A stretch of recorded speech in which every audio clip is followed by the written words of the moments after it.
Halo semuanya, balik lagi bersama saya di Analisa Teknikal Saham Harian. Oke, jadi untuk hari ini yaitu hari pertama perdagangan bursa efek di bulan Mei ya. Kita ketahui seperti yang video saya sebelumnya saya bilang bahwa Mei ini cukup terkenal ya di agenda bursa efek Indonesia sampai ada istilah sell in May ya. Itu maksudnya apa? Yaitu adalah di bulan Mei biasanya IHSG kita cenderung merah ya, cenderung koreksi ya dalam satu bulan ini ya. Oh, kita lihat aja ya untuk bulan tahun ini gimana ya. Kita langsung aja analisa pergerakan dari IHSG ini dengan time frame per day. Kita lihat ya. Kita update aja. Nah, jadi untuk perdagangan hari ini kita lihat bahwa waktu hari Jumat kan dia sempat mulai naik tapi koreksi ya. Jadi maksudnya dia gagal break MA20-nya dan saat ini pun mengkonfirmasi lagi ya. Jadi maksudnya dia nggak bisa bertahan di atas MA20-nya, turun dan saat ini turun kembali di level supportnya ya. Ini saya akhirnya membuat garis level support aja soalnya karena saya lihat di perdagangan sebelum-sebelumnya ini selalu tertahan di level sini, udah 2 kali tertahan dan saat kita tarik chartnya lebih agak panjang ini kita juga lihat bahwa sebenarnya dari perdagangan sebelumnya ini juga menunjukkan level support ya. Di sini ada titik pas di sini dan juga di sini ya. Jadi menurut saya bisa dibilang IHSG ini ada level support juga di sekitar sini ya, yaitu di 5.956 ya. Nah, dan saat ini IHSG kita sedikit di bawah level support ini ya, tapi menurut saya ya bisa dibilang ini pas banget di level support kembali ya. Jadi dia sempat turun naik ke atas MA20 tapi gagal, terus dia turun kembali di garis level supportnya ya. Jadi seperti yang saya pernah diskusi, jadi menurut kemungkinan besar IHSG kita akan berkonsolidasi merucut di antara level support dan juga MA20-nya ya.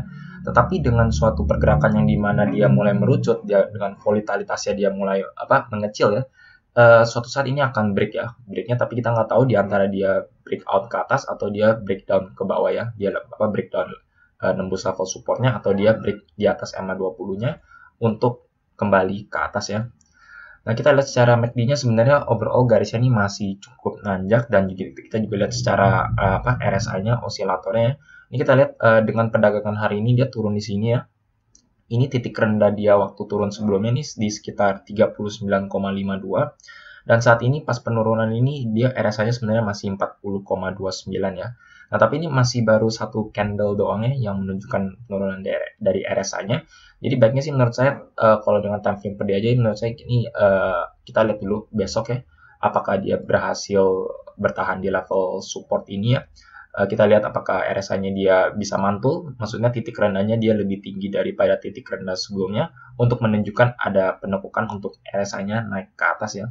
Kalau misalkan ternyata RSI-nya dia baru naik dikit terus dia turun lebih dalam lagi, itu berarti menunjukkan kemungkinan besar tekanan jualnya masih tinggi dan dari awalnya dia mungkin di level support ya bisa dibilang seperti titik penentuan dari IHSG. Kemungkinan besar mungkin IHSG kita akan turun untuk mengalami penurunan lebih lanjut dengan target penurunannya hingga ke level support selanjutnya di 5.845 ya. Oke, kita zoomin aja lah ke 4 jam. Nah, ini untuk 4 jam ini sebenarnya yang lebih kurang baik ya. Maksudnya kalau kita lihat per day-nya kan sebenarnya masih ada harapan ya kesannya ya. RSI-nya masih di level 40, sebenarnya masih level tinggi. Tetapi kalau kita zoomin ke 4 jamnya sebenarnya ini sudah ada tanda-tanda pelemahan ya. Kita lihat dengan titik dia terendah di sini RSI 4 jamnya nih kita lihat 40. Terus pas di sini sebenarnya dia 39,32 ya. Ada tanda-tanda dia mulai turunnya lebih dalam dan saat ini emang sedikit lagi ada rebound ya. Kita lihat di perdagangan sesi sebenarnya dia cukup tertahan terus mulai naik. Tapi ini kita masih belum mengkonfirmasi ya. Maksud saya bisa aja dia baru naik dikit, naiknya belum melebihi titik dia sebelumnya, terus dia udah turun, terus turunnya lebih dalam lagi ya. Jadi kalau maksud saya kalau pattern tersebut muncul, berarti itu menunjukkan kemungkinan besar IHSG kita masih lebih tekanan jualnya masih lebih besar sehingga IHSG kita akan mengalami penurunan ya. Jadi menurut saya secara RSI dan juga secara indikator sebenarnya nih IHSG kita masih kurang terlalu aman ya. Pas banget di level support dan tanda-tanda 4 jamnya sebenarnya masih kurang baik ya. Jadi kalau menurut saya baiknya kita wait and see dulu ya. Kita wait dan pantau pergerakan dari IHSG kita. Apakah dia bisa menunjukkan tanda-tanda kenaikan atau justru dia baru naik dikit terus dia akan turun lebih dalam ya. Nah, kita lihat aja per jamnya ya. Nah, ini untuk per jamnya ini yang sebenarnya kurang baik ya. Kita juga lihat dia saat dia turun ke sini, baru naik sedikit dia turun lagi, bahkan turunnya ini sampai menyentuh mendekati level oversold, bahkan nggak ditahan sama sekali ya. Dan ini emang lagi ada rebound. Tapi ini reboundnya pun sebenarnya ketinggiannya masih belum mencapai di sini ya. Jadi kita masih belum mengonfirmasi nih secara teknikal. Maksud saya kita pantau dulu aja besok apakah dia bisa turun lagi tapi mungkin lebih tinggi terus dia mulai naik lagi. Kalau ada pattern tersebut, kemungkinan besar mungkin IHSG kita akan rebound ya. Tetapi kalian harus ingat dengan menggunakan time frame per jam itu noise signalnya cukup banyak ya. Maksud saya false positive signalnya bisa cukup banyak. Jadi baiknya mungkin kalian bisa andalkan dengan time frame per 4 jam ya. Misalkan kalau di per jamnya ada tanda-tanda mau naik, terus kalian zoom out lagi ya dengan 4 jamnya gimana nih, kita lihat secara jangka panjangnya gimana, apakah masih ada tanda kenaikannya juga muncul atau tidak ya. Ini kalau kalian menggunakan time frame per jam ya berarti kalian bisa memaksimalkan untuk kalian day trading. Jadi kita lihat sendiri secara IHSG sebenarnya juga di level yang sangat rendah ya. Mungkin kalau kalian entry di beberapa emiten mungkin dia akan mengalami technical rebound ya, gitu ya.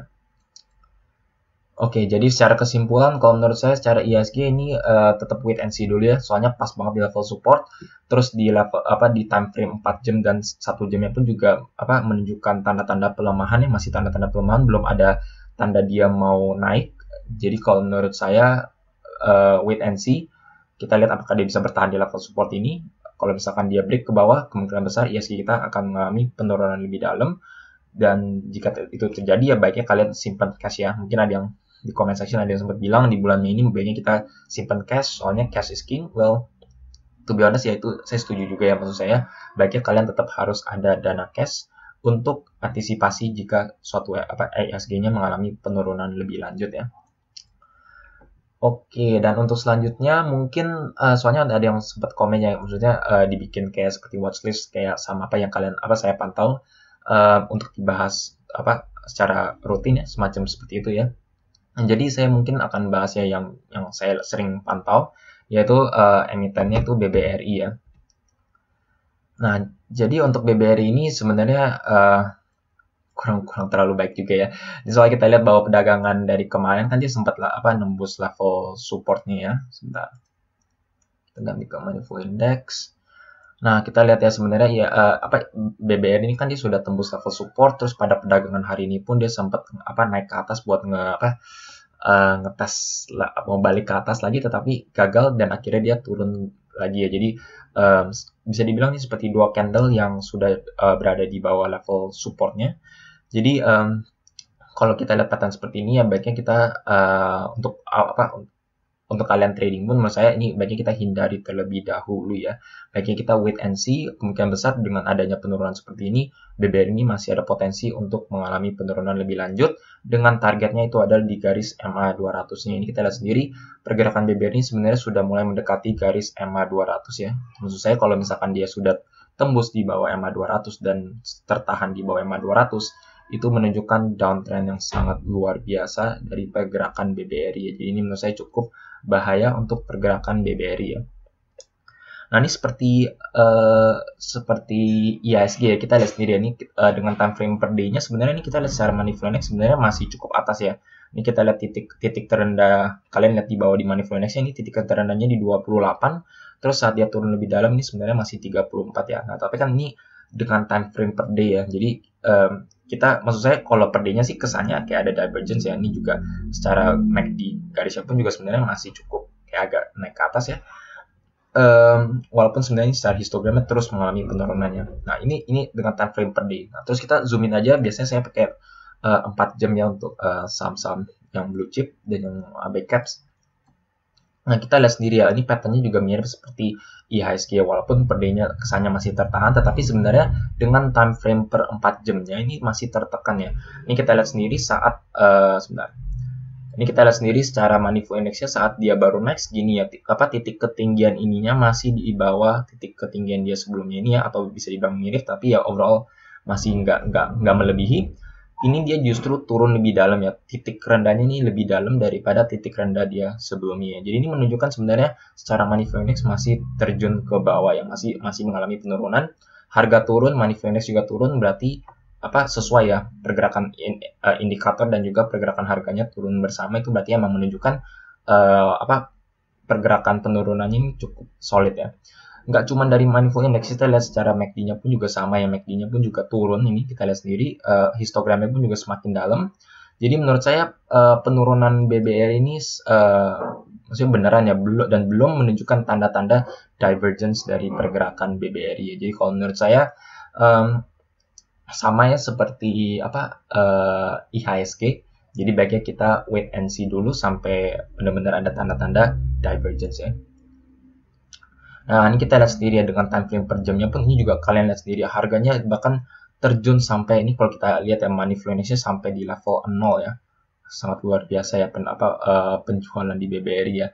Jadi ini bahkan sampai level 0. Nah, tetapi kalau maksud saya gini, ini kan masih terjun ya. Tetapi kalau kalian mau nyicil, apalagi nih atau misalnya kalian day trading ya, ini kalian lihat sebenarnya money flow index-nya di level 0 ya, dengan time frame per jam ya.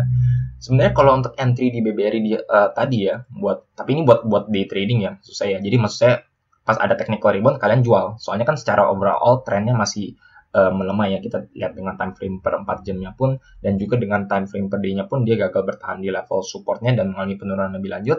Overall masih mengalami penurunan ya. Nah, tetapi kalau kalian mau day trading di BBRI, ini kita lihat sendiri money flow index-nya sudah mencapai level 0 ya. Jadi kalau menurut saya, kalau kalian beli, itu mungkin nggak terlalu salah ya. Maksud saya, kita lihat money flow di level 0, mungkin ya, akan mengalami technical rebound dulu ya. Misalnya dia akan rebound, soalnya ini sudah sangat oversold. Jadi misalkan kayak naik, let's say 0,8% atau 1% pun ya, itu mungkin kalian bisa profit dari BBRI gitu ya. Tapi saya tetap ingatkan ya, maksud saya mungkin kalau kalian trading pun juga sebenarnya kalian jangan tetap all in ya, misalkan kalian jadi maksud saya gini, kalian entry itu biasanya kan ada posisi the size of your position sama juga level stop loss kalian ya saat kalian trading ya. Jadi kalau misalkan kalian size-nya itu kalian gede, nominalnya gede, ya berarti stop loss-nya kalian agak naikkan, diketatkan. Nah, tapi kalau kalian entry-nya nggak terlalu besar, mungkin kalian bisa longgarkan stop loss kalian. Jadi sebenarnya bagian stop loss dan juga the size of your position itu sebenarnya kayak goes hand in hand ya. Jadi maksudnya kalau yang satu naik, itu yang satu diturunin, tetapi kalau yang satu naik, yang satunya lagi diturunkan gitu ya. Jadi dengan di saham yang sebenarnya lagi masih agak downtrend, untuk kalian entry di BBRI ini boleh, tetapi tetap jangan all in ya menurut saya. Oke, jadi itu untuk update BBRI ya. Secara kesimpulan masih cukup downtrend. Kita lihat sendiri aja harganya terus di bawah MA5, gagal bertahan di level support, kemungkinan besar akan mengalami penurunan hingga targetnya di MA200 ya kalau menurut saya. Jadi kalau kalian mau invest sebenarnya ya udah kalian bisa mulai mungkin entry di sekitar level MA200 ya. Jadi kalian pantau aja pergerakan chartnya untuk besoknya ya. Oke, jadi itu untuk BBRI, dan selanjutnya mungkin saya akan bahas yang saya belakang ini pantau juga ya. Jadi yaitu untuk Antam dan Inco ya. Nah, jadi untuk nikel ini ya, terutama nikel ya. Ini cukup menarik ya, soalnya di tengah-tengah IHSG kita lagi kebakaran ini, Antam ini bukan sendiri sih ya, maksudnya salah satu yang mengalami kenaikan ya 1,2% ya, lumayan ya. Kita lihat sendiri sebenarnya walaupun dengan kenaikan ini harganya masih tertahan di level resistnya ini ya, yaitu di 2520. Kemarin dia sudah, yang saya di video saya sebelumnya sudah mencapai target, terus ya kita koreksi sebentar, terus hari ini dia sempat naik lagi, tetapi emang masih tertahan di level resistnya ya. Ini kita lihat sebenarnya secara trennya masih cukup baik, masih naik. Money flow index juga ini bahkan sudah mencapai level yang cukup tinggi ya. Jadi kalau menurut saya cukup wajar untuk Antam mungkin akan beristirahat dulu, rehat dulu ya, maksudnya koreksi sebelum melanjutkan kenaikannya ya. Biasanya untuk uptrend, pergerakan uptrend yang cukup baik itu di mana sahamnya akan koreksi menyentuh MA20, terus dia pantul kembali untuk mengalami kenaikan yang lebih tinggi ya. Jadi itu ya, maksudnya pergerakan yang lebih sehat ya, koreksi untuk mencapai ketinggian yang lebih tinggi ya. Nah, ini kita lihat sendiri ya, waktu saya analisanya sebenarnya money flow index sudah sangat tinggi 81, terus hari ini dia mencapai ketinggian money flow index yang lebih tinggi lagi ya. Jadi ini memang cukup kalau di Antam ini kayak pembelinya nih sangat luar biasa ya, lebih dominan kalau menurut saya. Dia baru turun dikit dia udah dinaikin lagi, orang udah masuk lagi ya. Nah, tapi kalau kalian entry sebenarnya cukup resiko ya, soalnya sangat tinggi money flow index-nya, jadi saya nggak terlalu sarankan untuk kalian entry kembali di Antam ya. Kita lihat sendiri sebenarnya ini dari per jam ini sudah ada tanda-tanda kayak bearish divergence ya. Ini kita lihat sendiri secara MACD-nya pun sudah ada histogramnya histogramnya ini sudah mulai melemah ya. Saat dia menyentuh di sini terus dia mencapai level yang lebih tinggi, ini sebenarnya histogramnya sudah melemah ya. Jadi emang udah tanda-tanda bearish divergence. Dan juga secara money flow index ini juga kita lihat secara dia menyentuh di level tinggi segini, dia menyentuh level yang lebih tinggi, ini money flow index-nya bahkan di level yang lebih rendah ya. Jadi ini emang sudah menunjukkan divergence. Dan saat ini emang lagi koreksi, maksud saya akan mulai menurun, dan kalau menurut saya mungkin besok akan koreksi terlebih dahulu ya, atau mungkin dia mandek di harga yang sama. Kalau misalkan emang buyer ya sangat dominan sekali ya, maksud saya itu bisa aja terjadi ya, gitu ya. Jadi kalau menurut saya mungkin kita wait and see aja dulu ya untuk pergerakan Antam ya. Nah, soalnya kenapa saya bilang ini ya, maksud saya kenapa Antam ini sangat cukup sulit ya saat ini untuk turun ya, dan buyernya kayak cukup dominan ya. Ini kita lihat sendiri. Soalnya nih kalian lihat sendiri aja, nikelnya pada hari ini pembukaan hijau kembali ya. Jadi kalau kalian pantau pergerakan nikel hari Jumat lalu, itu nikel naik 1,8% ya. Jadi dengan kenaikan itu saya antisipasi kemungkinan besar saham-saham nikel akan mengalami kenaikan hari ini. Walaupun sebenarnya kalau kalian pantau pergerakan Vale bursa luar, itu bursa luar Vale itu sebenarnya koreksinya lumayan minus 4% ya. Nah, tapi menurut saya itu cukup wajar, soalnya emang Vale itu udah beberapa hari mengalami kenaikan berturut-turut ya, jadi koreksi itu cukup wajar ya. Jadi kalau menurut saya mungkin Antam juga akan mengalami koreksi terlebih dahulu ya. Sehatnya sih kalau menurut saya dia akan koreksi, apalagi di IHSG kita yang lagi bearish juga ya. Jadi mungkin akan berkonsolidasi atau mungkin koreksi hingga mencapai level EMA20-nya ya. Soalnya EMA20 pasti akan ikut naik, mungkin dia akan mulai berkonsolidasi, menyentuh EMA20, terus dia pantul lagi untuk mengalami kenaikan yang lebih tinggi. Itu pun kalau misalkan nikelnya terus mengalami kenaikan ya. Itu untuk pergerakan Antam ya. Jadi diiringi dengan pergerakan nikel yang hijau kembali, ya mungkin menurut saya nikelnya Antam ini masih cukup menarik untuk kita masuk dan bahkan untuk melakukan maksudnya ya untuk trading ya untuk di Antam ya. Oke, terus kita akan bahas saham Inco ya. Nah, Inco ini sebenarnya beda ya. Maksudnya saat Antami hijau, ini Inco hari ini koreksi ya. Tapi menurut saya nggak terlalu masalah sih. Koreksinya sebenarnya ya nggak terlalu ya. Maksudnya ya lumayan lah, minus 0,87%. Nggak terlalu besar, nggak terlalu kecil juga ya. Masih relatif bisa ditoleransi lah ya kalau menurut saya. Nah, ini kita lihat sendiri sebenarnya secara pergerakan harganya ini masih di atas EMA5 ya. Jadi maksud saya masih cukup uptrend untuk pergerakan Inco ini, harganya pun juga masih di atas EMA20. Jadi dan hari ini sebenarnya dia sempat kayak mau ngetes level resistance atau kayak sempat pas ya sempat mendekati level resistance, tapi dia turun kembali ya. Dan itu menurut saya cukup wajar di tengah-tengah IHSG yang lagi bearish ini ya. Nah, jadi sebenarnya kan kalau kalian nonton di video saya sebelumnya kan saya bilang bahwa Inco ini saya zoomin lagi dulu ke per jamnya. Inco ini money flow index-nya sudah mencapai 100 dan tidak salah untuk kalian take profit ya. Nah, tapi beberapa hari kemudian dia sempat naik lagi bahkan mencapai level yang lebih tinggi ya. Itu pun karena emang nikelnya gak tahu kenapa naik terus ya. Saya juga sampai bingung nih nikelnya kenapa naik terus ya. Maksudnya koreksi satu hari terus dia lanjut naik lagi ya. Jumat naik 1,8% dan hari ini pembukaan udah plus 0,65% ya. Maksud saya nggak jamin ya, maksudnya nikelnya sekarang lagi pembukaan hijau tapi bisa aja besok paginya ternyata dia merah ya, itu bisa aja ya. Tapi maksud saya dengan saat ini pembukaan sudah hijau ya mungkin pergerakan nikel ini cukup optimis ya, maksudnya masih ada harapan untuk mungkin mengalami kenaikan ya. Tapi ini kalian perlu ingat ya, ini masih berjalan perdagangannya, jadi belum pasti nikel perdagangan hari ini akan mengalami kenaikan ya. Oke, itu untuk sekilas untuk pergerakan nikelnya, dan kita langsung zoomin aja dengan time frame Inco per 4 jam ya. Ini kita lihat secara 4 jamnya juga mirip ya, masih di level overbought sekali ya, masih cukup tinggi ya. Jadi kalau menurut saya untuk kalian entry di saat ini sebenarnya cukup resiko cukup tinggi risikonya, apalagi kita lihat nikel sebenarnya sudah beberapa hari mengalami kenaikan. Menurut saya mungkin saya akan antisipasi beberapa hari ke depan nikel akan mengalami koreksi sehat ya. Dan saat itu terjadi kemungkinan besar mungkin saham-saham nikel seperti Inco dan Antam juga akan mengalami koreksi ya. Soalnya gini kita lihat sendiri sudah sangat overbought, kemungkinan besar akan mengalami koreksi. Nah, ini kita lihat sendiri sama ya seperti Antam ya, harganya juga turun. Kita lihat sendiri ada divergence dari money flow index, sama juga dari MACD-nya ada bearish divergence. Dan saat ini emang menuju koreksi ya. Jadi ini healthy correction ya kalau menurut saya, dan mungkin kita bisa pantau kembali untuk pergerakan Inco saat dia mulai berkonsolidasi dan jika dia bisa bertahan di uptrend, garis uptrendnya ya. Mungkin mirip seperti Antam ya, mungkin target penurunannya kalau menurut saya untuk healthy correction itu mungkin di atas MA20 ya. Jadi kita lihat sendiri aja, kita pantau pergerakan selanjutnya, misalnya konsolidasi terus pas nyentuh MA20, mungkin kalian bisa entry, tapi itu pun kalian sesuaikan ya sama pergerakan nikel. Kalau misalkan nikelnya naik, ya mungkin kalian boleh entry untuk ngetes apakah dia bisa naik saat dia pantul di MA20 ya. Gitu.